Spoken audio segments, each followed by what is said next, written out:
I'm not going to say a single word about the Tennessee Titans record against the Indianapolis Colts because I was a punter, and there's no reason for me to talk about that. With that being said, we did not punt much against the Tennessee Titans, so you probably have no clue who I am to begin. Look, I'm unstoppable. Forget your defense, nothing but an obstacle. Run it back, switch it up, call it audible.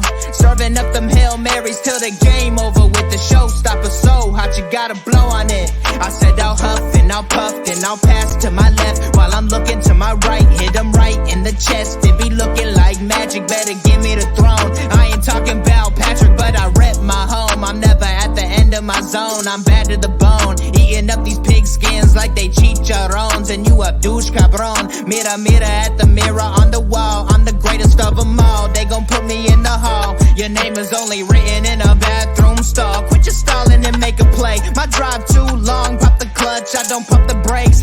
I know what it takes to gain the muscle, get rugged. These butterfingers be fumbling. Squash the scrimmage and rub it in Robitussin. How I give them concussion. They seeing double, they rushing and pass the shovel. The dirt and rubble, I bury them under it. Stay in your huddle and get 10 yards back. Never turn your back. I'ma pull your flag. I go full contact. Out punch, out kick like a shotgun. Welcome back, people. Welcome back. Welcome back to another episode. We appreciate you being here. And yeah, we may not be playing in the playoffs currently, but I promise you, lots of great things to talk about this evening. So without further ado, let's just get into it. Welcome back to the HorseShoe Mob podcast, where we're coming to you with everything Colts, and we're in playoff season, so we could discuss some of the playoff games. You know, some former Colts faces that, you know, we're going to definitely get to this evening.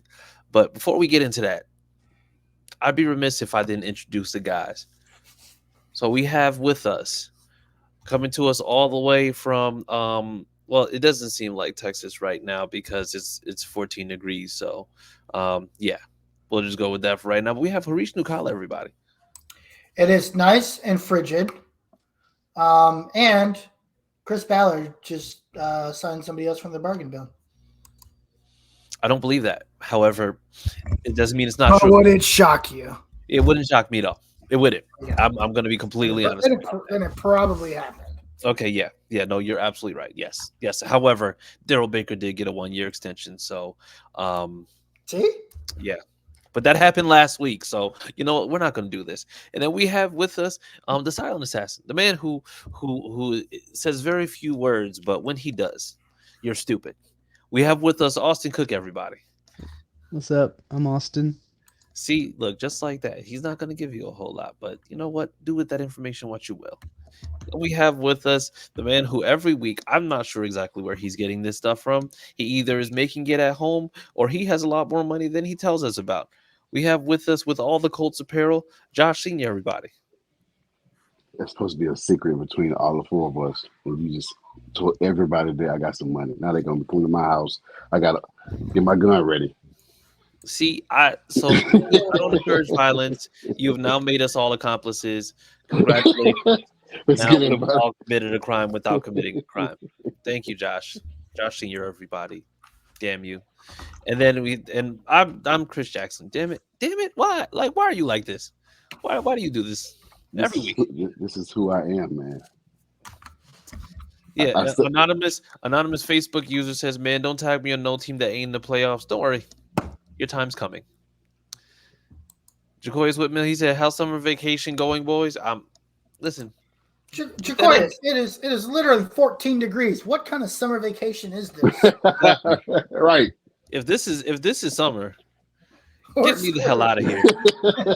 Okay, get me the hell out of here. Okay, the Midwest already sucks when it comes to food. You mean the weather sucks too?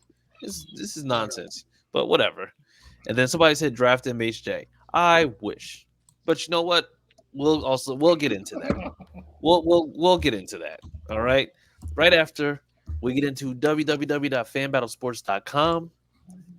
You'll be able to go there for everything AFC South fan battle related, but you don't care about that. You care about us. So you can go there for all Horseshoe Mob related content, articles, past episodes, bios, all that good stuff. You can go visit www.fanbattlesports.com, and yeah, just go I on got there. one dropping. I got one dropping. Yep. Oh, Josh got one dropping. So just be on the lookout for that. And without further ado, man, let's just get into it, right? Let's just get into it because like I said, it hasn't been a whole lot going on, but we had the end of the year presser. We had a chance to hear from Anthony Richardson. We had a chance to hear from Chris Ballard. So, what were I'm gonna say for anybody who had a chance to see, what were your impressions of what was being said by like Anthony Richardson? First and foremost, Harish, I see you over there already smiling. Knock it off. We'll talk about Anthony Richardson first. That was a great presser. I thoroughly enjoyed all 58 minutes and 34 seconds of it. So what was your impressions of what Anthony Richardson said? Because I think he hinted at his recovery. He hinted at wanting to play out there, and then also hinted at changing up some things that I'm gonna say that got him in the position he's in now, where he wasn't able to play. Yeah, I mean, I think a couple things. Number one, he says he's going to start throwing next month. That was actually confirmed again today. He is on schedule. He will be throwing again next month, so that's good. What takes me back to, and I know it's not as serious as that injury. It takes me back to Andrew Luck throwing Nerf balls again, and I know again, two very different things, right? Mm-hmm. Andrew Luck, went to Denver and snowboarded off of a cliff, and Anthony Richardson was playing football. I mean, I think there's two very different things. So I think there's situations different. It's just like it's deja vu, that feeling all over again. Yeah, but I think he's fine. He's in good spirits. Listen, he jokingly talked about how he started throwing with his left hand. He's like, hey, maybe I'll go switch, and he's like, yeah, the power in my left hand isn't as strong as my right, but. Yeah, all joking aside, I think he's in a good space. I'm very excited to see what he does in this offense. I just hope and pray, just continue to hope and pray that the guy that is in charge of roster management, because that is part of his job, that knows how to team build, which is part of his job, actually does those things. I think he also talks about how he loves the city. He loves this coaching staff. Him and Shane get along very well, and that they're always on the same page. I get a lot of confidence from Anthony Richardson because he always talks about how him, even though he wasn't playing, how him and Shane watched the film. Him and Shane are, he's a bookworm. He's first one in, first one out. This guy studies the game, and even though it's a guy that I didn't anticipate to grow, and you can tell that he does those things, and it's helped him. Because of the amount of growth that we've seen in just his rookie year. I think the one cool thing that stuck out was he talked about how even though he's sitting on the sidelines, he's constantly learning from Gardner Minshew. He loved his relationship with Gardner Minshew is actually really close.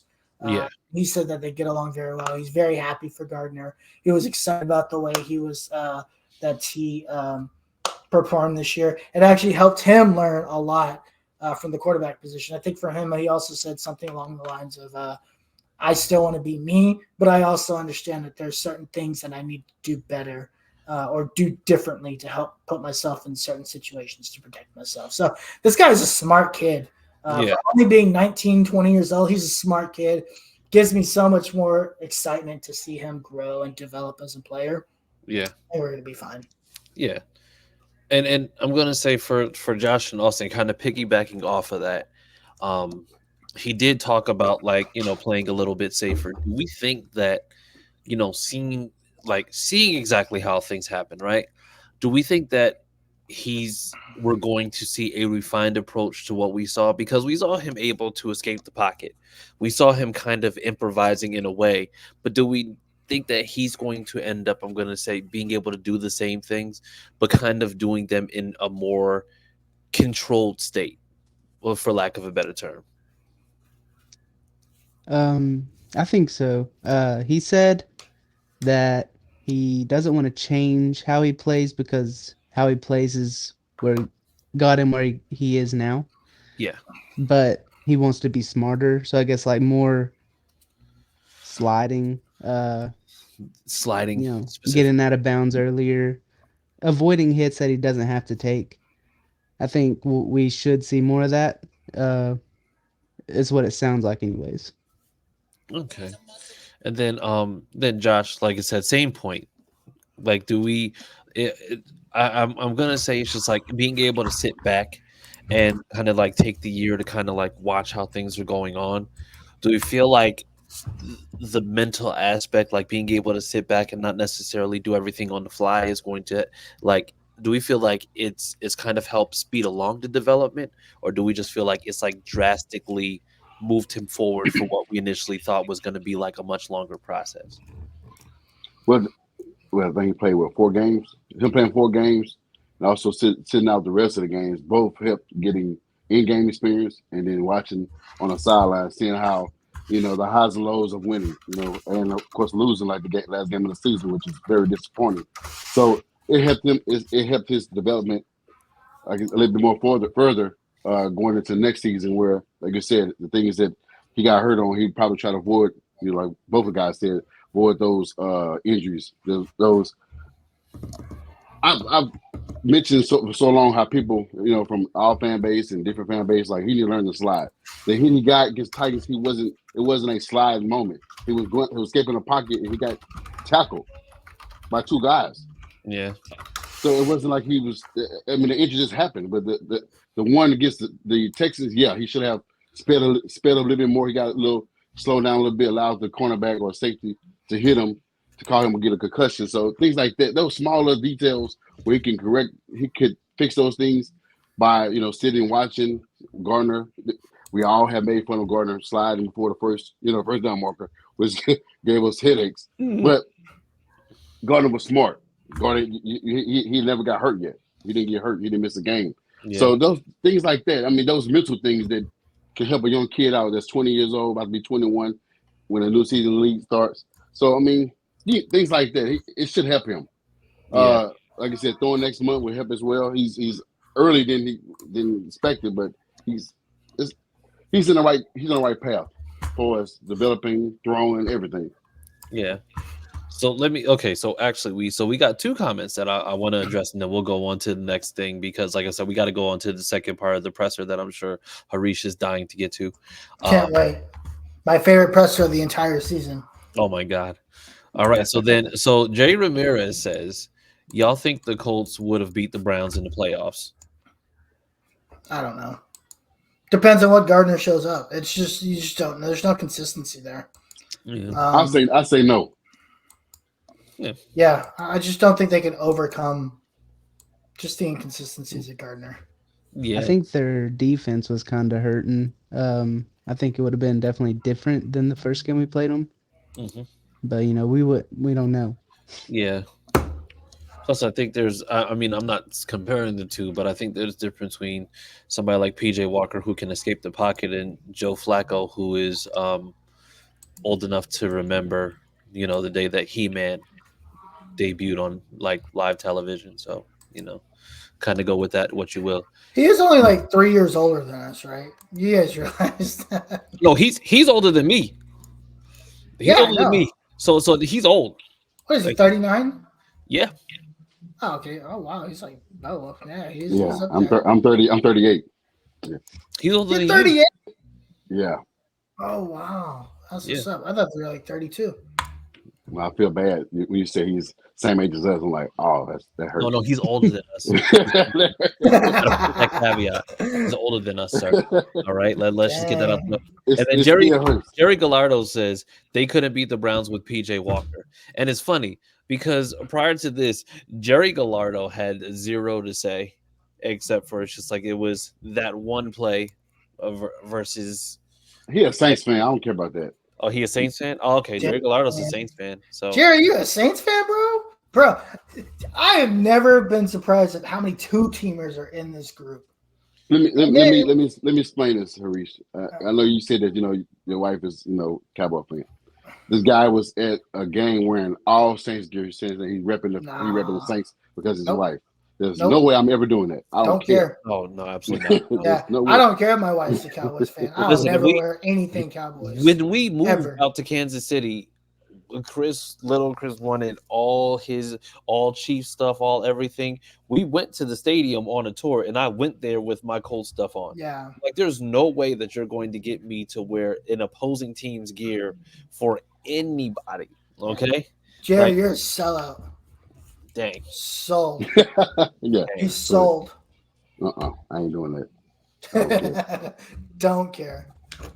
Yeah, and then here we are with these Texans fans. Now all of a sudden you have a quarterback that isn't involved in illegal butt touching, and all of a sudden it's just like you guys are just like, oh, don't tag me in this. Shut up.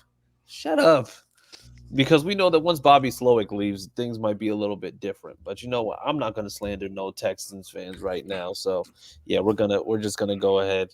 All right. And then he said, "Oh, yeah, get out of here." Oh, Fix your caps lock. I think it's broken. exactly. This man is yelling in italics. But moving on to the best part of this whole entire presser, Chris Ballard. He got up there, and I think on Twitter they were saying, that they were going to have a bingo card for all the phrases that Chris Ballard normally throws out there. We're not that far away. It's just like it's really hard to find Let me see if I can elite find talent this. on at cornerback. I'm gonna ask, because this is probably like, I know that we talked about this, but because of the fact that we're now in that window where he's now stated that, whenever you draft a quarterback, the clock is ticking. Like, when you go 9-8 in a year where you lose your starting quarterback that you just literally spent a fourth overall pick on, and you end up going 9-8 after going 4-13.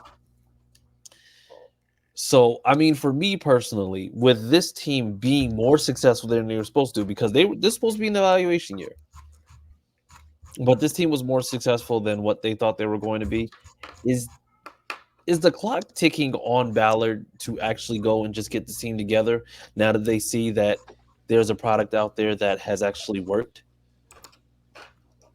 Most definitely. I'll let you guys go first. I guess I go, because I've been on both sides of the fence with him. But this, I'm like Harish.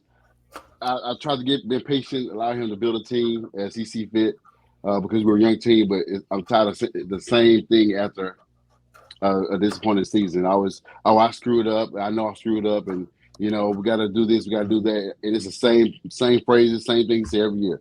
I gotta.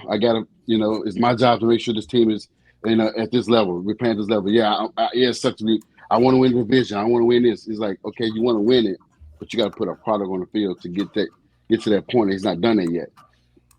Now, there's a new thing he said for us. Now you got a quarterback. Now you got flexibility to get the players that he wanted. But he said, I forgot what he said. If there's a golden nugget out there, sure, I get it. Okay, who's the golden nugget? Bro, there's been golden nuggets for 8 years. See, no. This is exactly why I say same shit, different year. We've literally heard him regurgitate these things for the last 8 years. Yeah. It is well, why are you guys? Well, watch me go. I did it for DeForest, but hey, don't get it twisted. That's my guy. But it's literally the same shit every year. Literally.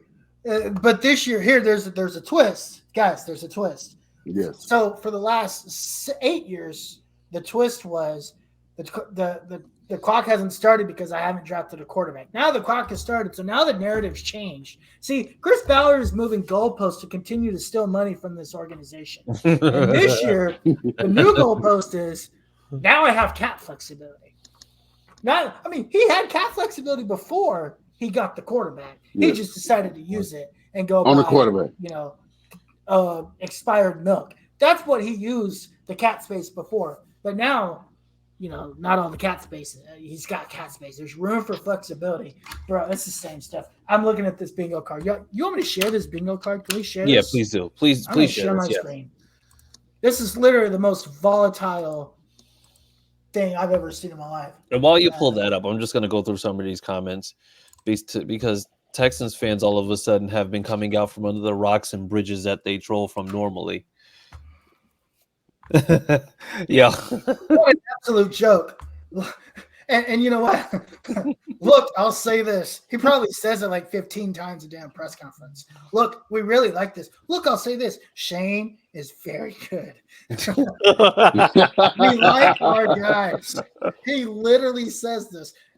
And you know what? This is an interchangeable term because he changes the position he says it about. Like maybe 5-6 years ago, hey, we really like our guys. And he talks about linemen, right?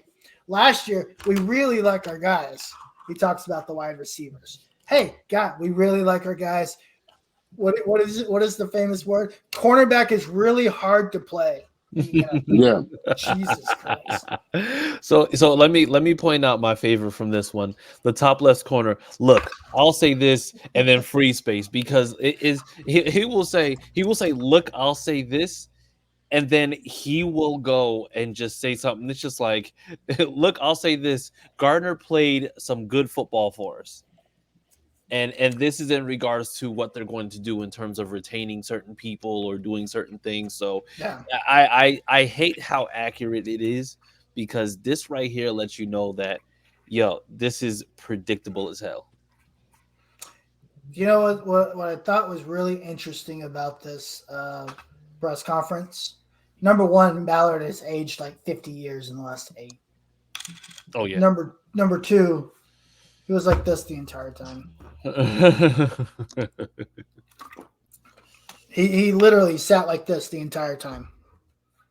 He didn't want to face that media because he knew that smoke was coming. He wasn't ready for it. I'm so tired of Chris Ballard. If he doesn't spend this off, I think this is the year that Colts fans can say, if he's not spending in the first couple of days, this guy got to go. I don't have any patience for it. I'm not. Oh yeah, absolutely. Because let's be honest. It's just like the expectation was last season that there was no expectation. So the thing is, it's just like you can say, okay, well, we can go after so and so in free agency, but that's just because for a fact they're going to address quarterback in the draft. But then there was nothing. They didn't know exactly who they were going to get. There was no talks of trades or anything like that. I think now it's a little bit. You're able to sell it a little bit more because you're able to see that yes, you do have a line that's promising. You do have your star running back. Anthony Richardson is going to be back, and then he's going to be able to go into this offense from the very beginning, and he's going to start throwing. So that means that he'll be able to get back into the swing of things.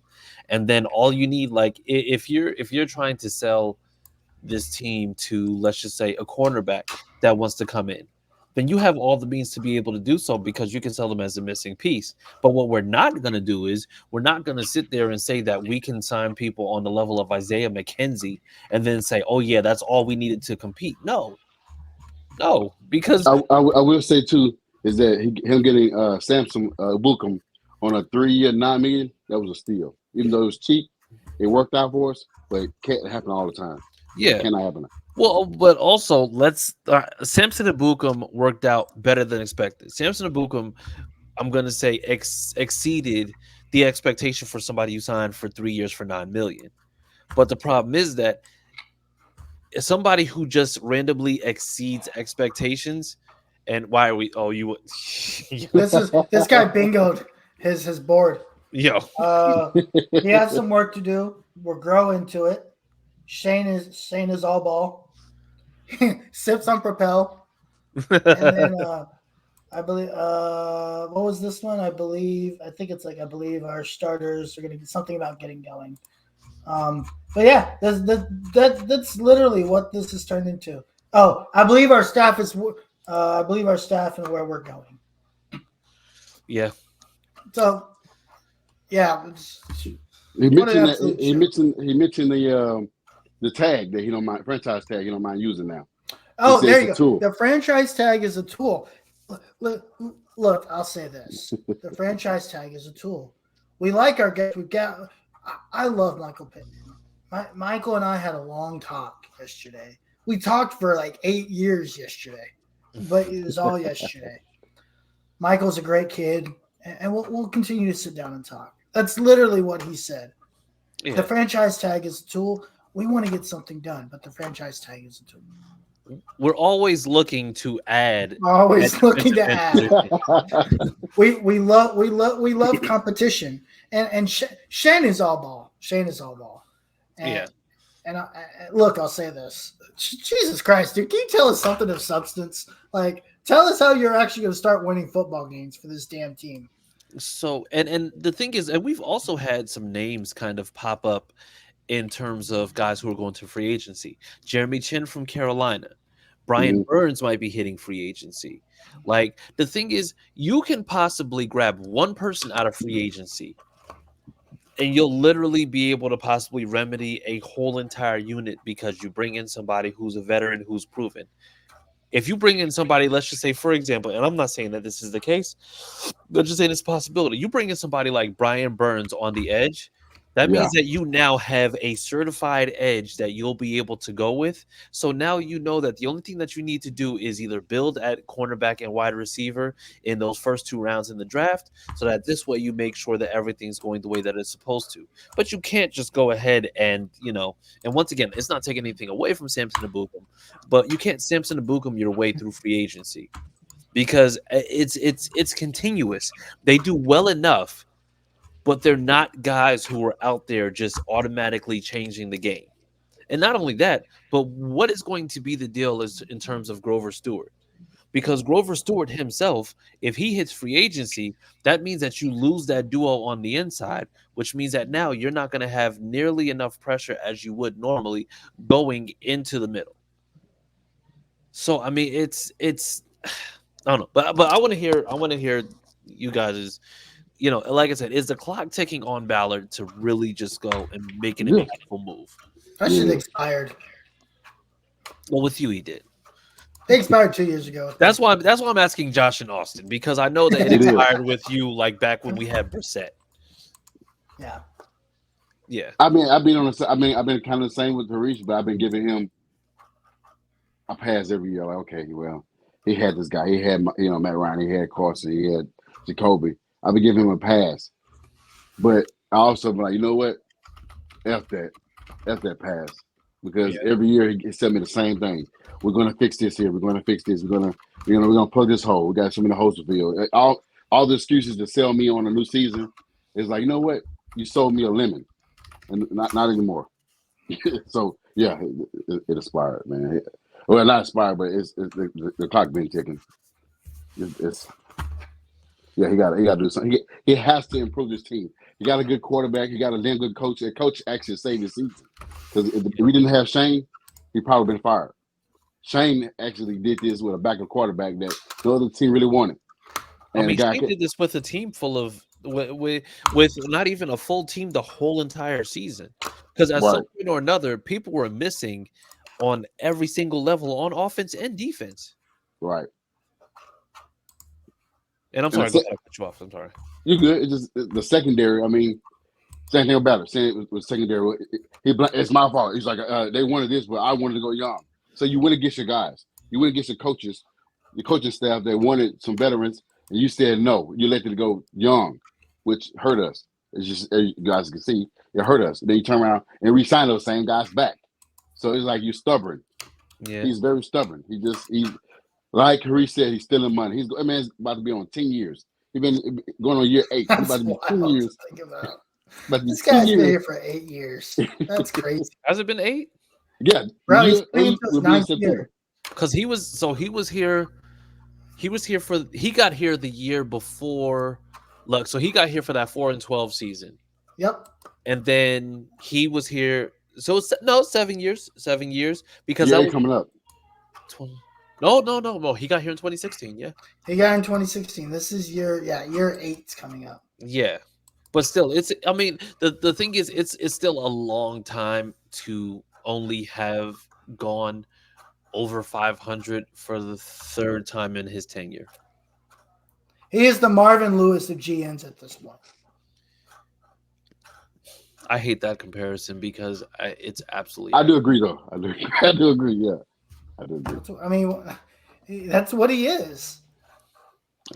It sucks. It sucks to feel like that, but yeah, he's about to be 10 years, about to be a decade as a GM, and never won a division title. Never, like you said, only went having with 2 winning seasons, well 3 winning seasons. 3 winning seasons. Well, 3 seasons over 500 because remember Andrew Luck, the Carson Wentz season where it was a collapse, and then this season, which honestly is like Phillip Rivers. Oh, Phillip Rivers. So okay, 4. So 4 out of 7. So 4 out of 7 is 58%. Guys, winning is just hard.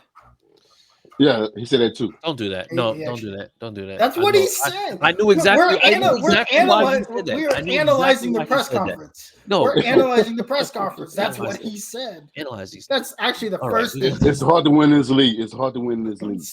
Winning in this. Okay, so you know what? I'm not doing this with y'all. I'm not doing this with y'all this evening because this is some bullshit. All right, I know Harish was about to say some bullshit. And then he had this little water he drinks because he Propel. It's my Propel. I'll tell y'all. If anybody asks who's keeping Propel in business, it's Chris Ballard because I don't know anybody else who drinks Propel. But so just as nasty as his job at the Colts. So pivoting to what our GM could possibly do. There's been a lot of buzz around where this team should go in the draft, right? Now, I get it to a certain extent, but also I really don't. What is this fan base's infatuation with Brock Bowers? Because I mean, I get it. He's talented. I get it's just like he can do some great things, but it's really strange. Like it's really, really strange how infatuated this fan base is with Brock Bowers. Like, what is it that has him thinking that not only is he going to drop to 15, but that he's actually somebody that we need to make sure that we absolutely pick up when we know that there are higher positions of need out there? And I'll start with you, Austin, because I want to hear from you because, like I said, you're in the SEC. I mean, Josh, you're all in the SEC, but you know. SEC. But Josh, but Josh's Alabama team isn't necessarily, in the SEC anymore because they lost Nick Saban. But we got a good guy to replace with. So stop hating. What about that? Yes, everybody's excited. Actually, Kalen DeBoer is actually a great replacement. Yeah, but it's funny to see Alabama fans lose their shit. Oh yeah, absolutely. Awesome. Did you hear that the fans were chanting at? We're not talking about this. We're not talking about this. They were saying anyone but Dabo. We're not talking about this. We're talking about Brock Bowers. We're not talking about it. They're complaining about NIL too already. How come people are taking all of our talent? Why are they taking stuff from Alabama? Brock Bowers. Like they haven't been doing it for the last 10 years. Let's talk about Brock Bowers. How dare they rob us the way we've robbed them for the last decade? Let's talk about Brock Bowers, okay? You guys why is Texas giving them all the Lamborghinis? We're supposed to do that. Haters. What do you mean DeBoer offered me a Prius? I don't want a Prius. I want a Hellcat. But how did he already get an offer for Texas? It's been less than 3 hours into the portal. That's it. I'm going to A&M. All right, so here. All right, so Austin, so go ahead. Let's talk about this Brock Bowers stuff. Yeah, so Brock Bowers has been good since he's been at Georgia. He was even in the running for early Heisman watch. He was in the Heisman conversation as a tight end, which is crazy. You have to be really good to be even mentioned in that as a tight end. Now, I don't know why the fan base is going crazy. There's been a couple of mock drafts to where he falls to 15, which I personally don't see happening, but I don't know. Like, our fan base is crazy no matter what. Like, he'd be great, but, like, we don't, like, need a tight end, I don't think. Yeah. But, it is what it is. He's a great player. Wherever he goes, he'll be great, I think. Yeah, I think. Well, Austin, I agree. He's a great player. I mean, great player to have. But another tight end, like we drafted another tight end. We drafted Johnny Woods. We drafted Granson. We drafted Mallory. We ended up picked up, Moelle Cox. Why do we need another tight end when we don't use the tight ends that we do have? So, I mean, is it going to change anything? It's just like Atlanta drafting Kyle Pitts and don't use them at all. It just, those tight ends is good to have. He's good at blocking, catching. Yards at the catch. He's very fast. But at the same time, like CJ said, we need a pass rusher. We need cornerback. Why would you ignore those positions and go get a tight end Yeah. at 15? You need a cornerback.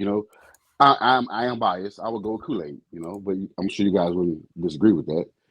For us, getting a good pass rusher from Florida State, that guy that we've been talking about. Jared Verse. Yeah, I'd take Kool-Aid. yeah. I'll take both, either or. But tight end, like, come on, guys. We're over the top of these predictions. Even when before the season started, I'm going to say it's like we should tank for Marvin Harrison Jr. Like, you guys are over your head, man. Make your mind up. Do you want Marvin Harrison Jr.? You want Brock Bowers? Who do you want now? Because now, once he get picked at pick 11, you're gonna say, I want this guy here. I want this receiver from Florida State. I want Keon Coleman. You're gonna keep switching. Not a bad pick, he's a good receiver, but you're gonna keep switching until you get a guy that you really don't like, and then you're gonna say Ballard should get fired. So we're gonna hear a lot of names by the time the draft comes. Yeah, that's why I had to kind of put it out there last week when we said, yeah, listen, we're gonna hear a lot of smoke screens, so please don't fall for everything that you see, because I swear, if I see one fan of this team repost something from Butt Crack Sports asking how true is this, and not reading that it says it's from an account says at Butt Crack Sports, I'm gonna lose it. I'm gonna lose it, because it's like, Oh, that's a real place. I don't understand. It's real. nuts. It's nuts. But I mean, that's what we're dealing with now, because Right. people are insane. But like I said, we'll get to some comments. So they said this was a fun, exciting year for our division. Still can't believe my Texans won it. And then we have Ron Marbit. Honestly, you might overlook it, but a tight end can block and affect the passing game, could seriously be a weapon for AR on RPOs, and design run tight ends are often asked to help set the edge and lead block, but I don't think he makes it to 15 and isn't our top need in my mind. Okay. And then it I says, agree. plus there is no guarantee he's that guy, but if he is, he's a serious weapon. And the thing is, and for me personally, and I'll premise this by saying, I believe he absolutely can be a serious weapon. But the problem that you run into is the fact that when you get somebody like a tight end, like, he absolutely does have the physical tools to be able to do that. But the problem is that this offense has to be able to be consistent in every facet of what they're doing.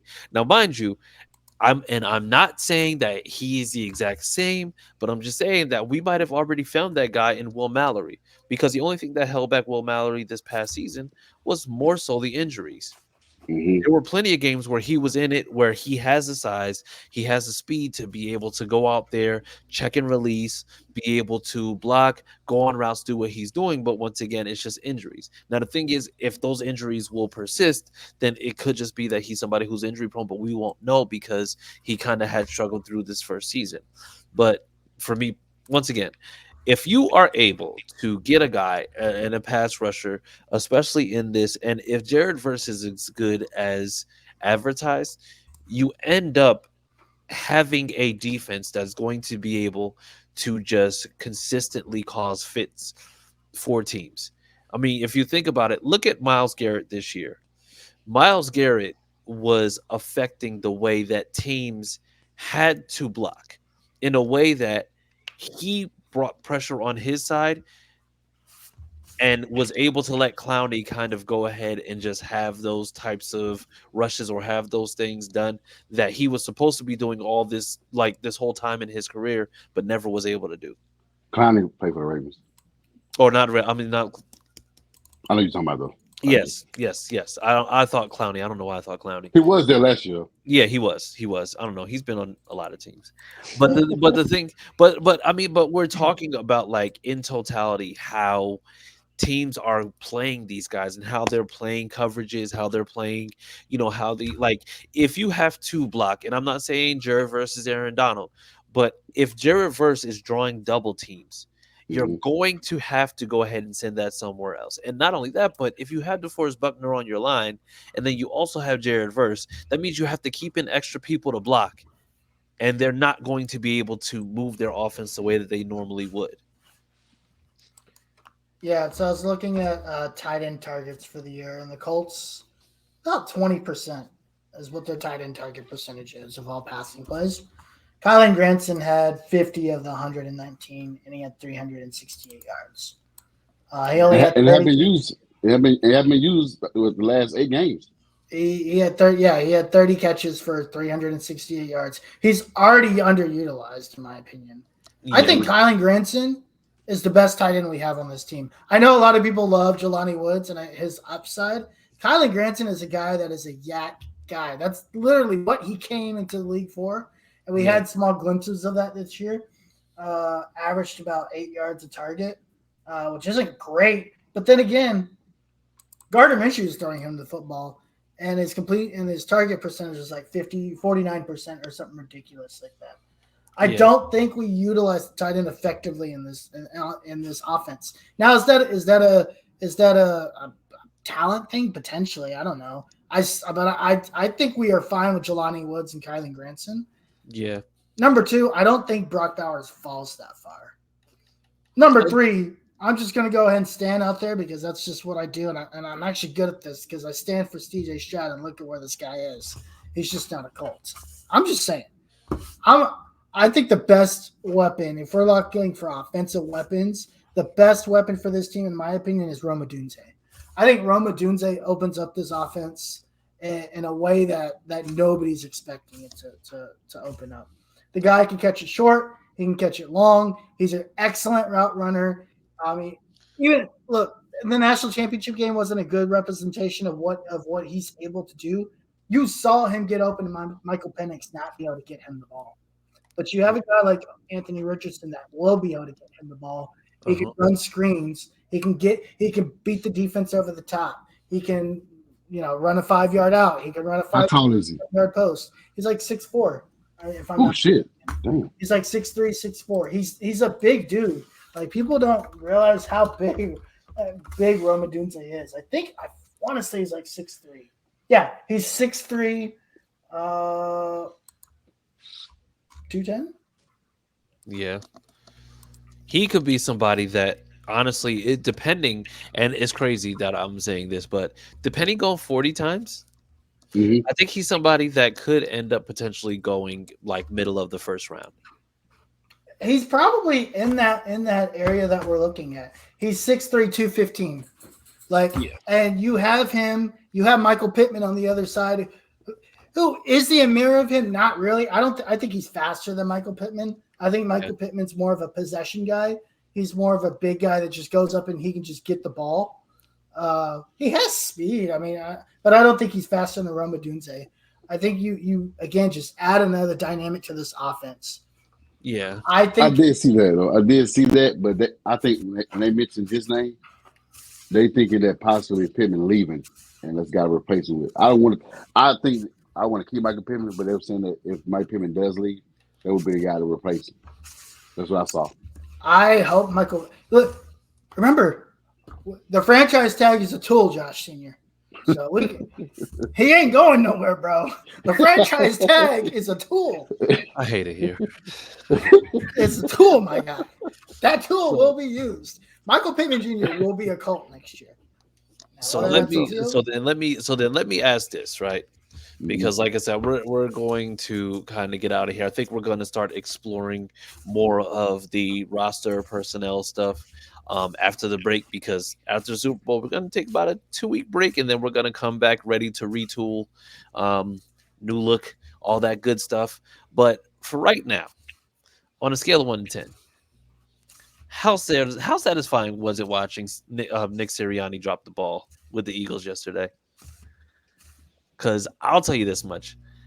I've never been so happy about somebody who went out there and did it for Frank Reich, going out there and not getting it done for Frank Reich.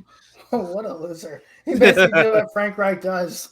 He did the opposite of Frank Reich. He climbed the mountain the first half of the season and then fell off of it. Oh, yeah, absolutely. well, we found out that he didn't actually climb the mountain. Shane Steichen and Jonathan Gannon climbed the mountain with Nick Sirianni masks on. So that's the only reason why it made it look like he was climbing the mountain. Can we talk about that real quick? Actually, this is something I was talking to the AFC South Fan Battle admins about. Isn't it weird that these head coaches, as soon as they lose their offensive coordinators, they all of a sudden fall off of a cliff? Oh yeah. So Yeah, it makes us me too. wonder. It makes me wonder how in tune are these head coaches with their teams? Like how entrenched are they with their teams? We saw it. Listen, we saw it happen with Frank Reich.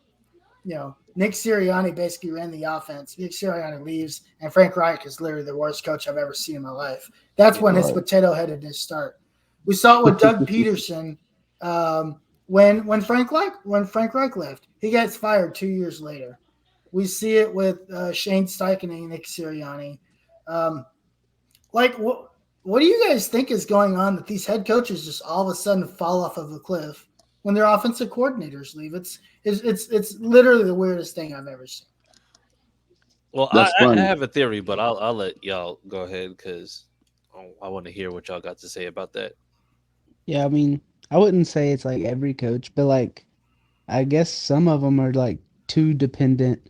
Like they don't really focus on the offense, and then they lose their guy, and then more stuff gets on their plate, and they're just like not it anymore. I don't know. It's weird. Like you'd think as a head coach you'd be just fine, but sometimes it doesn't work out that way. It is funny because Andy Reid, his coaches go and be shit. But I mean, it's funny. I mean, Tampa Bay, his coaches go and do well. There's another one I was thinking too. I really got to train who else it was, but like you said, it's those guys, go places. Like Philly issues, they go places. I mean, pretty much been Philly. Whoever head coach is there, like Dub P. When Frank White left and the other guy, Press Taylor, Don Filipino, whatever his name was, Delapino, whatever his name was. Yeah. They left and he was just nothing. I mean, like you said, Press Taylor now. I mean, he got Press Taylor. He sucked in Jacksonville with a generational talent quarterback. Right. Listen, the real generational talent's over in Houston. We could have told them that last year. But I mean, Kyle Shanahan, his guys go and be and great. So I mean, it's crazy. I didn't think about that until now. Like certain coaches, they can't lose their OC. It's always their first one too. Belichick, same way. His offense is only as good as when they have Josh McDaniels. Yeah, that's it. Yeah. So the crazy part about it is I think that like Nick Sirianni, right? Because you look at those teams this year, that Cardinals team and this Colts team, both, for their respective sides of the ball, that Cardinals team was surprisingly much better on defense than what they were supposed to be. And all they had on that defense was Budda Baker. Yeah, you're talking about Jonathan Gannon? Yeah, outside of Budda Baker, who can you really name on that Cardinals defense? He traded them all. And didn't he trade Budda Baker? No, he traded. No, Budda Baker's still there. Oh, he traded Hassan. The other guy. Hassan, not Reddick. No, not Hassan. Well, Reddick's been gone. Jones? No, it was a linebacker. Isaiah Simmons. Oh, Isaiah Simmons. Yeah, Isaiah Simmons. Yeah, well, he traded him to the Giants. Yeah, he traded him to the Giants, and then for some mayo. And then that defense, mind you, a lot of times, I mean, even once Kyler came back, that team was surprisingly competitive. But then you have this Colts team where offensively, even once Anthony Richardson got hurt, now you see that they go and like I said, they're able to go 9-8. Going on the offense, Michael Pittman Jr. goes for 100 receptions, over 1,000 yards. I mean, you see that this offense was running, and they still were playing with the backup quarterback. And yet, Nick Sirianni had the exact same team that they had the previous year. Only difference was they had DeAndre Swift instead of Miles Sanders. Right. And that offense looked looked atrociously different from what they looked like last year. The whole entire team did. And mind you, Nick Sirianni was the same one when everything was good. When they went to Kansas City, he was just like, "Oh, see ya, everything's good." And yet now they go 1-5 to end the year. They go into Tampa Bay and they get shellacked in prime time. Like About Baker Mayfield. There's some Absolute there's dud by Baker freaking Mayfield. yes, but that's the thing. You're looking at these teams and then you realize that head coach was like he was the face, but the other two were the brain trust. Steichen and Gannon were the brain trust of that team. Sirianni was just the face, and now you see that Sirianni is about to be out a third year in, and mind you, even before that, it's just like it wasn't looking that great. But then now, like you can look at what happened with Frank Reich, lost Sirianni, fell off a cliff. I mean, I think some people just like you see exactly how good they are once they lose those coordinators. And I'm telling you, and like I said, I'm not wishing this on the Texans because I actually like CJ Stroud. I would like to see him succeed, except against us. But the thing is, I would like to see a Bobby Slowick list CJ Stroud. Because You'd like to see what? I would like to see a Bobby Slowick list CJ Stroud offense. Yeah, I agree. But CJ Stroud's going to listen. I'm telling you guys, CJ Stroud will be successful. It doesn't matter who his coach is. The guy is just that good. I'm just being honest. Man. It's tough, man. It's tough to. There's certain coaches and certain quarterbacks only do good with certain offense. I mean, but he proved it in college, right? Mm-hmm. Nobody thought the guy could play in big games, and he comes out and he absolutely dots up Ohio State, who was supposed he had the same offense though. His offense never changed, so we don't know how he would be if he changed coordinators. Yeah, he had different coordinators at Ohio State. He had 2 different coordinators, if I'm not mistaken. But Ryan Day changes his coordinators like laundry. Like he's literally about to change them again. But the thing, I think with college it's a little bit different, right? Because the thing is, it's just like in terms of coordinators, like but the thing is, you know what you have in Marvin Harrison Jr., you know what you have in Chris Olave. I think you know what you have with all these guys that you like. You have the pieces to be able to do it. So how much are you really going to change the offense, knowing exactly what you have in that team? You can't teach accuracy, man. Like those guys, those guys, go back and look at some of that film. That dude puts balls in places that are ridiculous. Like, I agree. And he did it in college. Yeah, big pause, because I was about to say. He did it in the NFL. Well, no Deshaun Watson here. Okay. He did it in college. He did it in the NFL. That dude's accuracy is he's just a good quarterback. So I get what you're saying. We'll see what happens because of the trend that I mentioned. I think CJ Stroud is one of those guys that's just gonna make shit happen. Because it's just the type of quarterback that he is. No, and like I said, I feel like he put on display just what he can do. I mean, with the issues they had with injury on the O-line, losing Tank Dell, like being able to actually have like Nico Collins in spots where, people know that they're going to be throwing to him and he's still able to get the ball out to him either way. I think that's honestly it's hella impressive what happened in regards to that team this year. So, that's the reason why like when we say like head coaches have a chance to kind of like revitalize the team.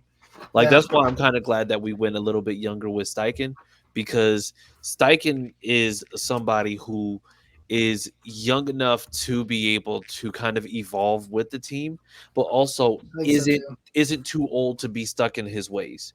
Because, it's just like you see like the people, I think right now, probably Sean Payton, Andy Reid are probably like the oldest that you have in terms of coaches. I mean, Carroll's basically not coaching the Seahawks anymore. Sean Payton's an asshole. You said who? And Sean Payton sucks. Yeah. Look at Sean Payton without Drew Brees. That guy sucks. Well, yeah, and the thing is, like I said, Sean Payton is a Drew Brees merchant because outside of that one Super Bowl, they haven't gone back there at all. But the thing is, it's just like he's able to just go in and just do whatever, and is like yelling at Russell Wilson.